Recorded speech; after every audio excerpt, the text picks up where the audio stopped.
Olá, alunos e alunas, tudo bom com vocês? Estamos aqui para mais uma aula de petrografia metamórfica, falando sobre rochas metamórficas, e a gente está falando sobre os fatores determinantes do metamorfismo. Na última aula a gente falou sobre pressão, então já havíamos falado sobre a temperatura, falando sobre a pressão, e hoje a gente vai falar sobre fluidos.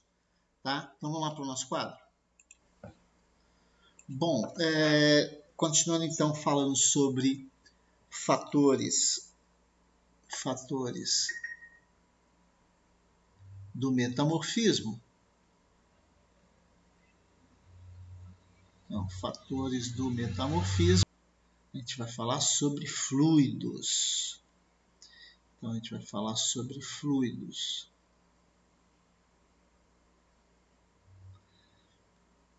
Então, a gente pensa em fluidos, geralmente a gente associa a presença de água, né? Na realidade, quando a gente fala de metamorfismo, a gente fala que é o conjunto de ações ou reações que ocorrem, né, no estado sólido. Então, essas transformações do metamorfismo são associadas no estado sólido. Porém, existe a presença de uma fase fluida. Essa fase fluida, né, geralmente pela presença de água, né, ou dióxido de carbono. Tá? A presença disso aí, assim como na forma de minerais hidratados. Então, os minerais hidratados, como por exemplo, as micas, os anfibólios, as cloritas. Tá? Toda vez que esses... E carbonatos também, né? Toda vez que esses materiais eles sofrem pressão, né, ou temperatura, eles liberam essa fase fluida. Tá? A pressão dos fluidos, que a gente vai chamar de PF, ela pode ser igual, ela pode ser menor e ela pode ser maior do que a pressão litostática. E aí, em função dessas características, nós vamos ter, por exemplo, quando a pressão de fluidos ela é maior, do que a resistência mecânica da rocha, tá? Nós vamos ter que essa pressão de fluidos maior que a resistência mecânica da rocha, ela vai levar ao fraturamento da rocha, ela vai fraturar a rocha. E esse fraturamento ele vai levar à perda de fluidos. Então, esses fluidos vão sair. E na medida que eles saem, né, esses fluidos eles vão se concentrar nas fraturas. Tá? Então, é nessas fraturas aí que a gente vai ter a formação de depósitos minerais. Né? Então, diversos depósitos minerais estão associados a esse tipo de metamorfismo, né? Formando veios. Então, a presença de veios. Então, se você tem uma rocha, né, que está sendo submetida a uma pressão litostática, mas que a pressão dos fluidos ela é maior, ela vai levar ao fraturamento dessa rocha. Então, essa rocha vai se fraturar, tá?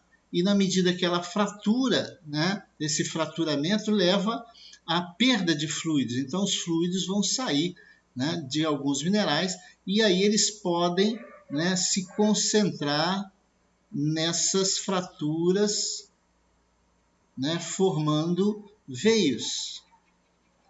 Tá? Então, a presença desses veios, tá, que está associada a essa pressão de fluidos, a pressão de fluidos maior que a pressão, né, que a resistência, né, no caso a resistência da rocha. Então é um caso aí. A pressão de fluidos, ela interfere também na temperatura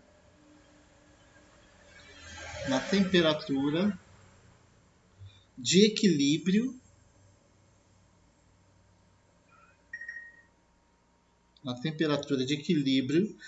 das reações químicas e das assembleias minerais.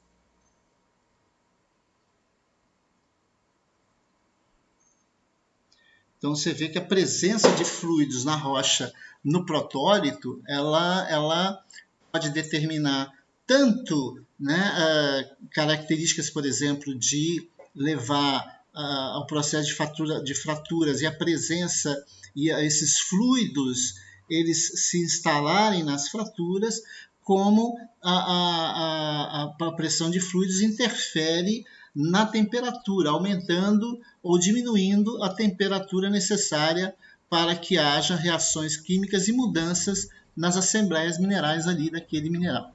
Tá? Um último fator, né, que vale a pena lembrar é o fator tempo. E o tempo que eu falo aqui é o tempo cronológico. Tá? É o tempo. Então, algumas reações, metamórficas, tá? Elas são extremamente lentas, ou seja, elas levam uma resposta muito lenta, mas pode ser também que ocorram, né, respostas mais rápidas. Então a gente pode dizer que o tempo tem uma velocidade variável, então a velocidade, né, é variável. Então o tempo, né, que vai ser um dos fatores determinantes do metamorfismo. Ele vai depender de uma série de outros fatores que vão influenciar na velocidade com que ocorrem essas respostas da rocha, né? A resposta dos minerais presentes na rocha ao tempo. Algumas precisam de um tempo muito grande, milhões de anos para ocorrer, assim como tem outras que levam menos tempo para ocorrer. Então essa é a diferença básica, né, desses dois fatores aí. Tá? Então, pessoal, só lembrando então os nossos 4 fatores determinantes: temperatura, pressão, fluidos e tempo. Esses 4 fatores, né, mais importância para a temperatura e a pressão, vão ser aqueles que vão transformar uma rocha pré-existente, seja ela ígnea, sedimentar ou até mesmo metamórfica, num outro tipo de rocha. Tá?